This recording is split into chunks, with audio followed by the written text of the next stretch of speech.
Jeff Bezos warns that all factories must move to the moon. Jeff Bezos has warned that to protect Earth, humanity may need to move heavy industries like factories and data centers to the moon. He argues that without a plan B for our planet, developing lunar infrastructure is crucial to preserve Earth while sustaining human progress. How Bezos plans to protect our planet. At the New York Times' Dealbook Summit, Jeff Bezos highlighted the gap between human progress and environmental decline. Almost everything is better today than it was, Bezos noted, except the environment. There is no plan B, we have to save Earth. Rather than slowing innovation, he advocates building orbital and lunar infrastructure to sustain growth without overburdening Earth.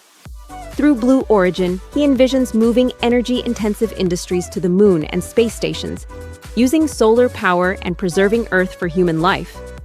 Tech giants follow Bezos to build AI infrastructure in space.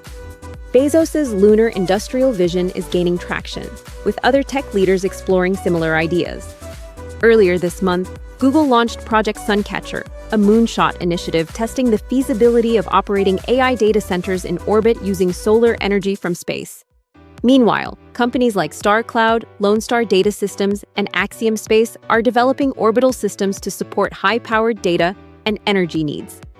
These efforts highlight a growing industry view. As AI and machine learning demand more energy, the future may lie not on Earth, but in building the next-generation digital and industrial infrastructure in space.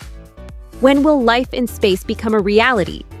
Bezos remains steadfast in his vision of an interstellar future, predicting at Italian Tech Week in October that by the 2040s, millions could live in space, with AI and robots handling most off-planet industrial operations. For him, this expansion isn't about escaping Earth's problems. It's an essential, optimistic step in extending humanity's reach across the cosmos.